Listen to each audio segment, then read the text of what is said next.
নমস্কার বন্ধুরা, আশা করি আপনারা সকলেই ভালো আছেন, সুস্থ আছেন। সুন্দরবন কৌশলা হাইশেলে আর একটা নতুন পর্বে আপনাদেরকে স্বাগত জানাই।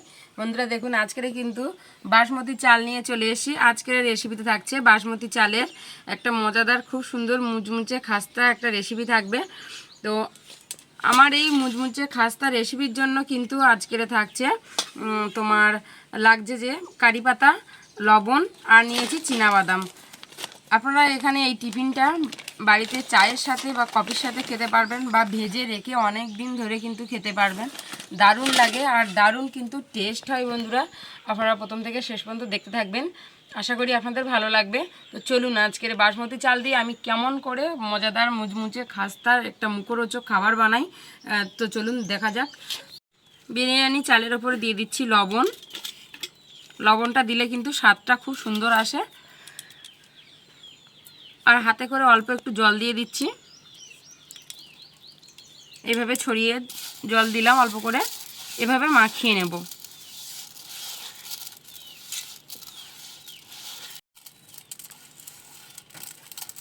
এভাবে মাখাতে মাখাতে চালটা দেখবেন একদম মাখো মাখো হয়ে আসছে।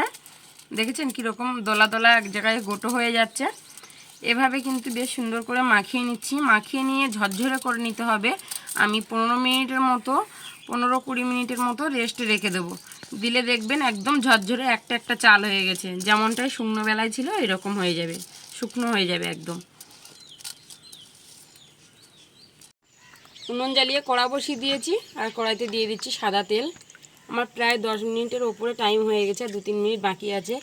ততক্ষণের ভিতরে দেখুন আমার চালগুলো কিন্তু একদম ঝরঝরে হয়ে গেছে, একদম এক একটা হয়ে গেছে চাল। দেখুন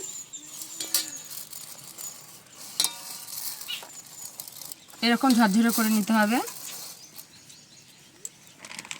কড়াইতে আমি একটু বেশি করে তেল দিয়ে দিচ্ছি, যাতে করে চালগুলো ভাজতে আমার সুবিধা হয়। বন্ধুরা বেশ সুন্দর করে তেলটা গরম করে নিয়েছি। আর এই যে স্টিলের এরকম কিন্তু একটা ছাঁকনি লাগবে, এরকম ছাঁকনিতে বেশ ভালো হয়। আর চালটা দেখুন এখন কিন্তু একদম ঝরঝরে হয়ে গেছে। এভাবে ছাঁকনির ওপরে চাল দিয়ে দিচ্ছি, অল্প কটা করে দেব। দিয়ে এভাবে তেলে এভাবে ধরবেন, দেখবেন হাই হিট করে নেবেন তেলটা। দেখুন হয়ে গেছে। ধরুন এভাবে তেল ঝরিয়ে আর একটা থালায় তুলে নেব। দেখুন কতটা সুন্দর হয়েছে।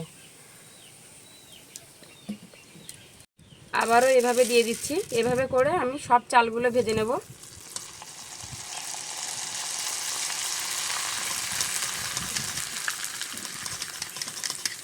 তেলটা সবসময় কিন্তু হাই হিট রাখতে হবে।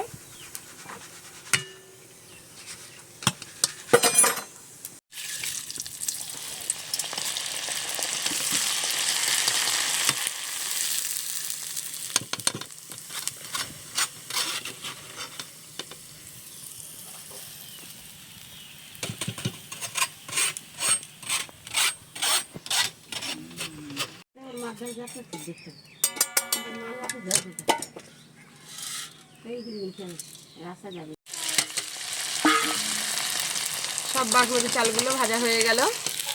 দেখুন কত সুন্দর হয়েছে, সাদা ধপধপে। এভাবে কিন্তু ছাঁকনি দিয়ে ভাজলে বেশ সুন্দর সাদা ধপধপে হয়ে যায়। তো একেবারে ডাইরেক্ট তেলে দিলে লালচে লালচে ভাবটা চলে আসে, তুলতে তুলতে শেষের দিকে একেবারে পুরো লাল হয়ে যায়।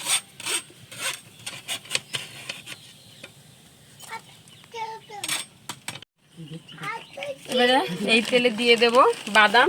বাদামগুলোও কিন্তু বেশ সুন্দর করে ভেজে নেব।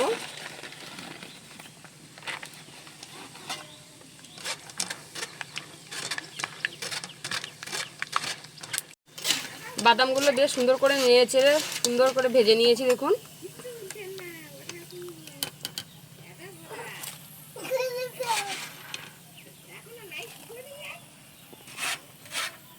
এবারে এই তেলে কারি পাতাগুলো ভেজে নিচ্ছি।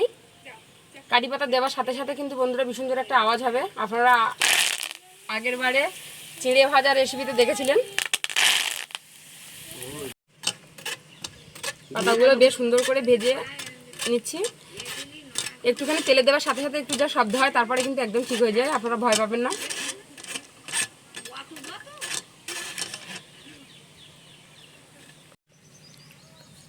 কারি পাতাগুলো উপর দিয়ে দিচ্ছি।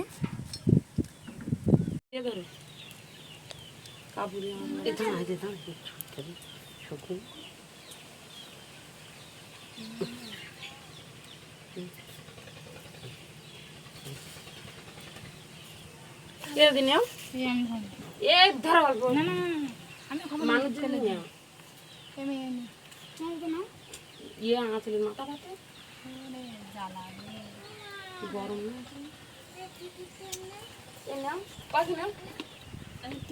হাতে নাও, ওই কাপড়ে ইয়ের মাথায় নাও। শেষ বেশি এবার আমি খেয়ে দেখি কেমন হলো।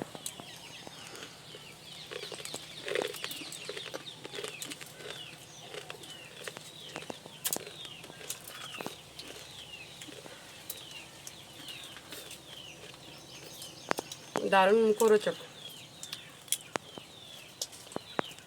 বাদামগুলো দেখুন।